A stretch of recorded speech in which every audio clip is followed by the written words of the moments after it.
In an unexpected and shocking moment, the life of a wealthy woman collapses in unimaginable ways.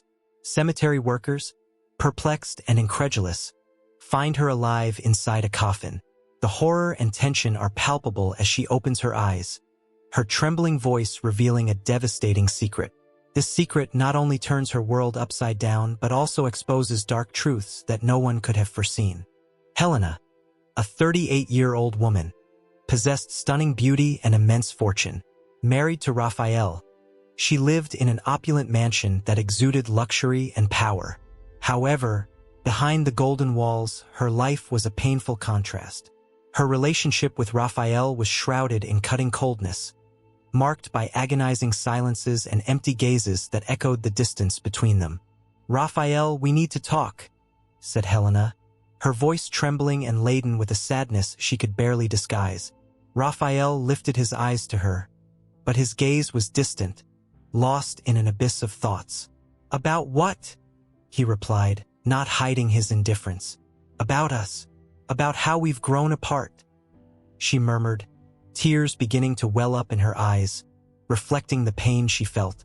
Those words, laden with despair and vulnerability, cut through the air like a blade. Raphael sighed deeply, averting his gaze, unable to face the truth. "Helena, I don't think we have much to discuss. We're just—" He hesitated, searching for words that might ease the tension. "Living our separate lives as always." The pain Helena felt was overwhelming, almost unbearable.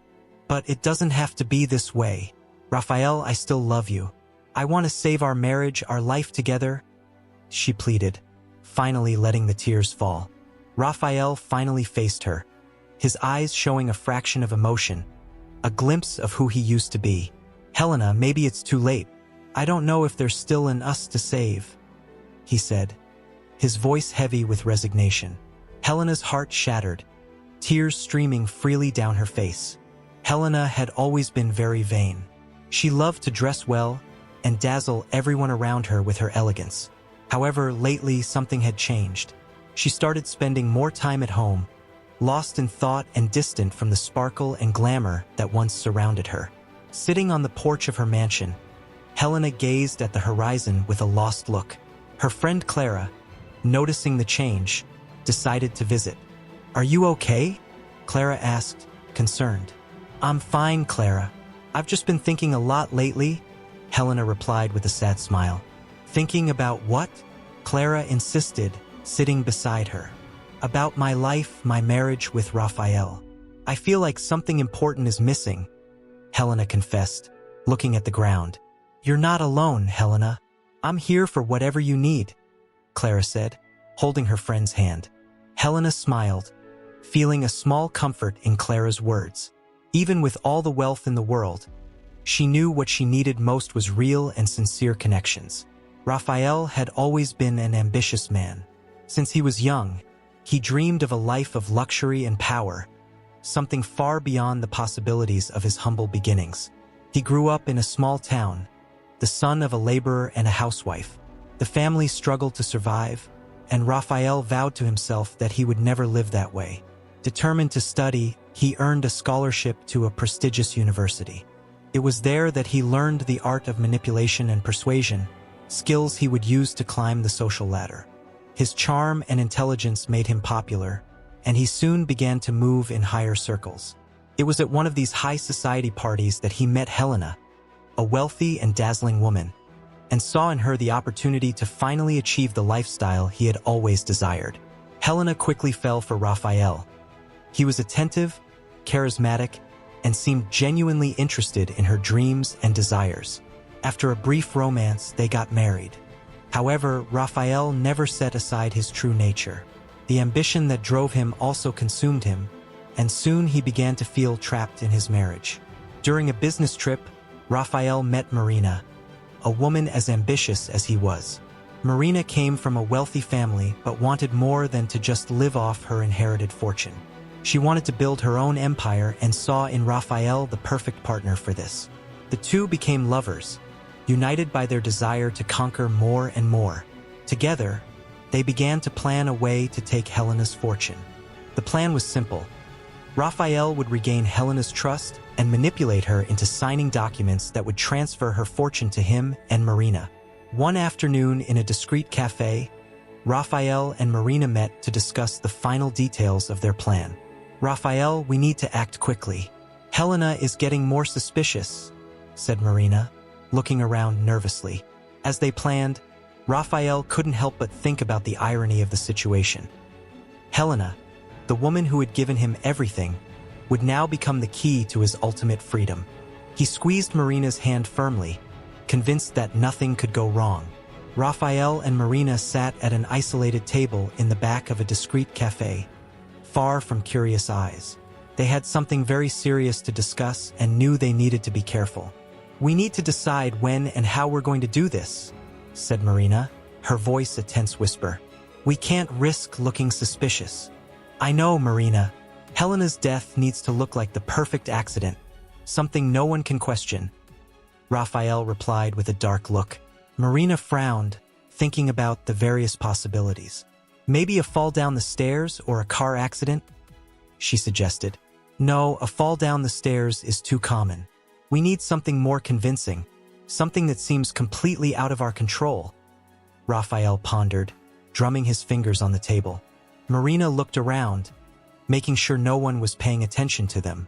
"What if it was a domestic accident? Something in the kitchen, maybe?"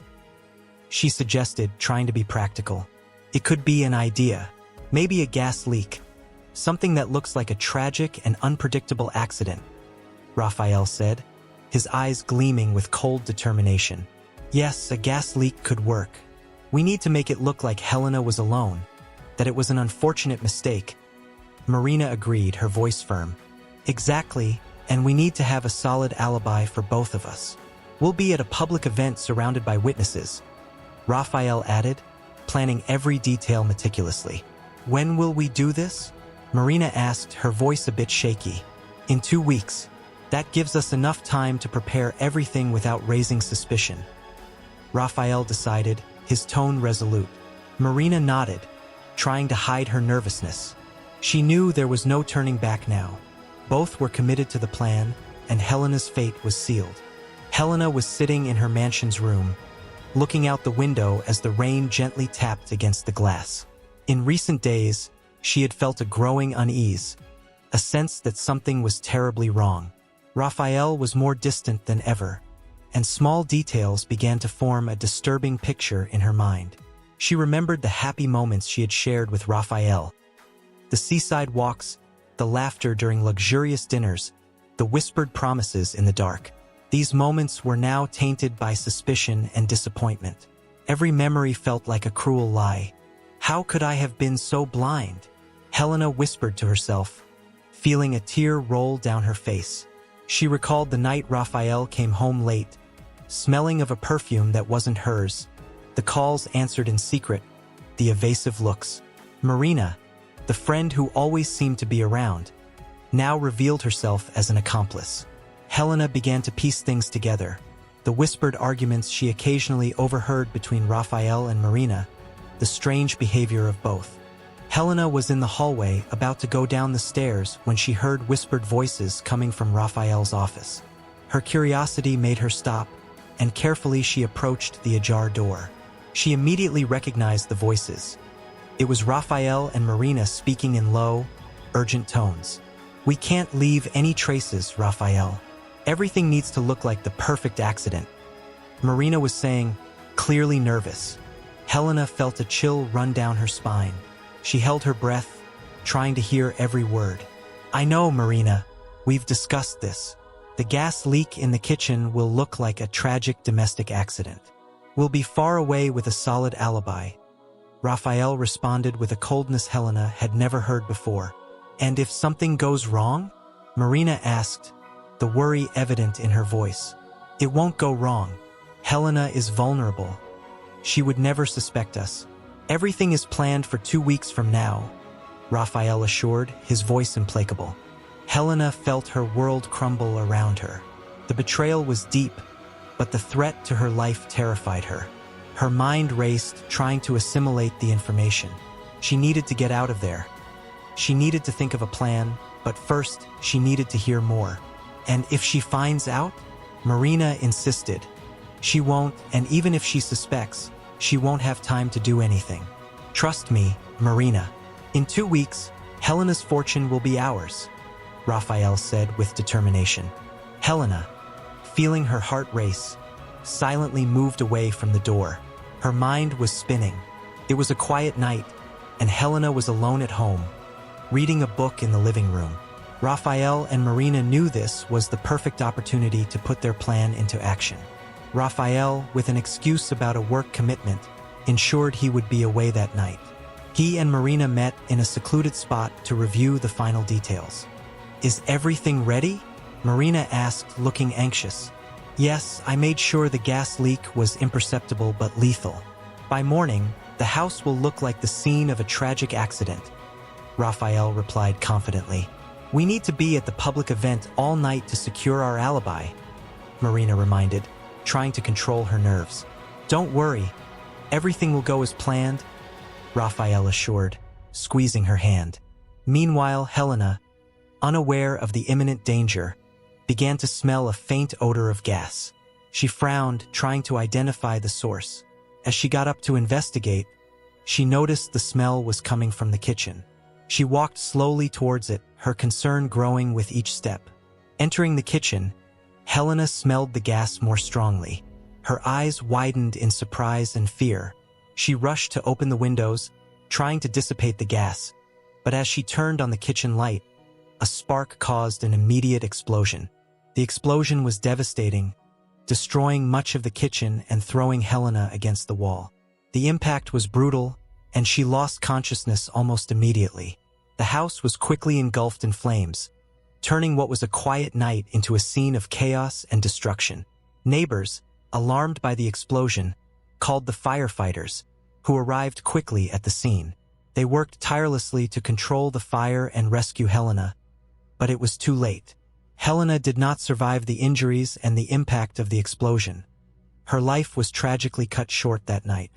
The next morning, Raphael and Marina received the news of the accident with a mix of relief and shock.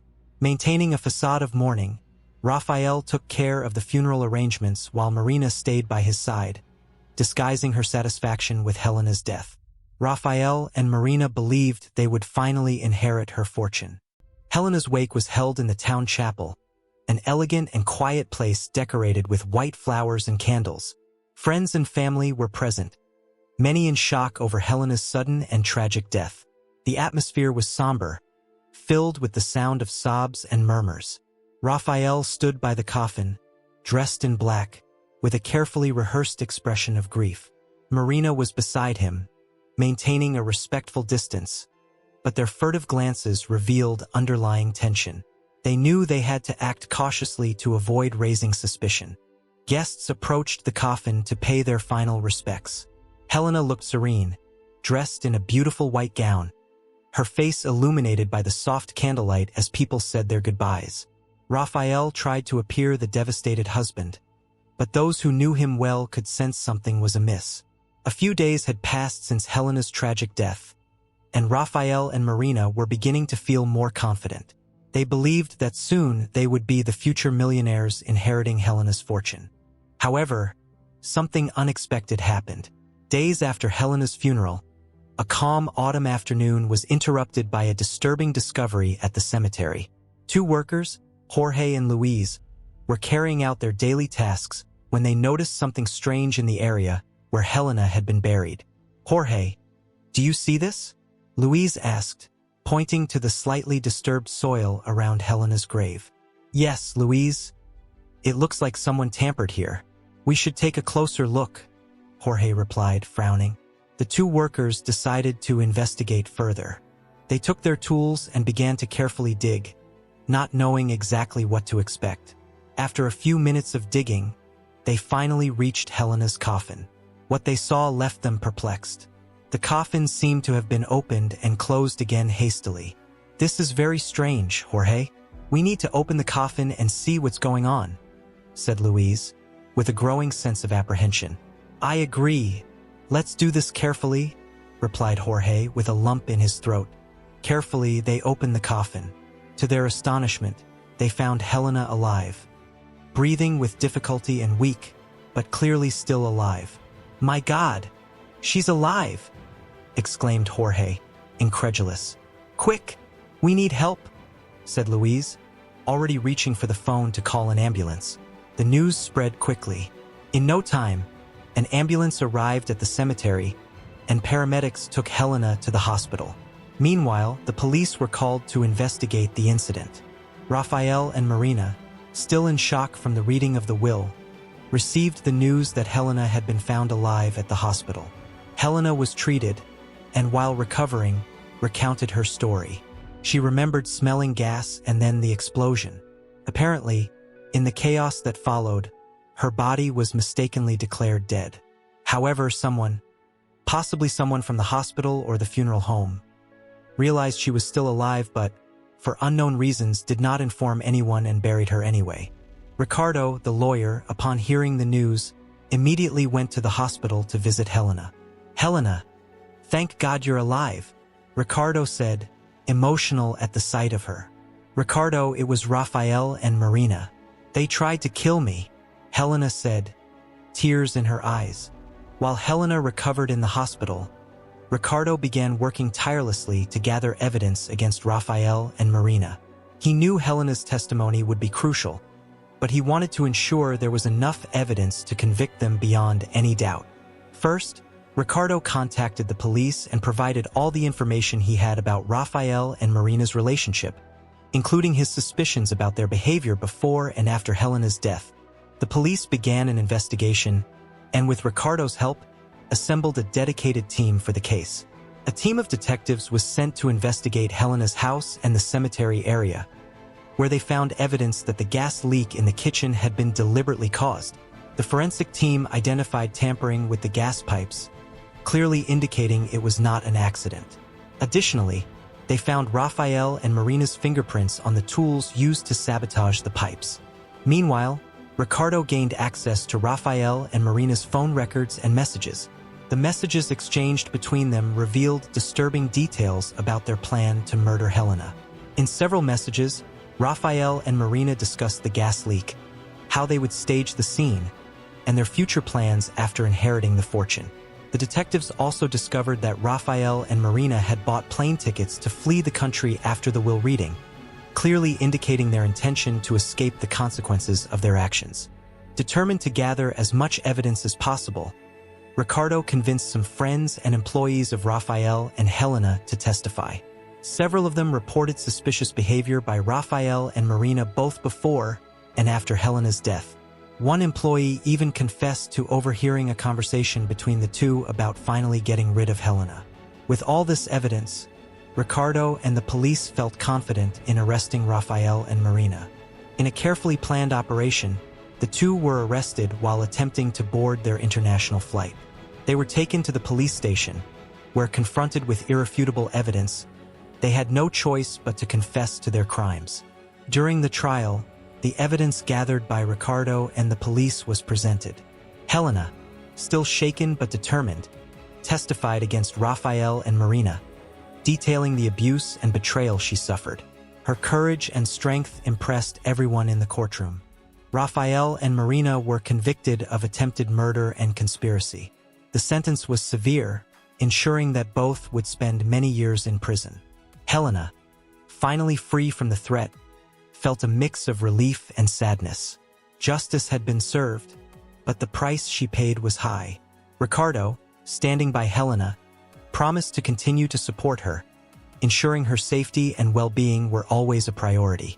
With her fortune protected and those responsible for her tragedy behind bars, Helena began to rebuild her life, dedicating herself even more to noble and charitable causes. Determined to transform her pain into strength and compassion to help others, Helena's story highlights themes of betrayal, survival, and justice. It illustrates how ambition and greed can lead to destruction, but also how courage and determination can triumph over adversity. Helena emerged from her ordeal not just as a survivor, but as a symbol of resilience and justice. She transformed her pain into strength, dedicating her life to noble causes and showing that even in the darkest circumstances, truth and justice can prevail. Also, make sure you're subscribed to the channel so you don't miss any new videos. Turn on notifications to stay updated on all our touching and inspiring stories. And at the end of this video, I've left a recommendation for another very emotional video that you can't miss. See you next time.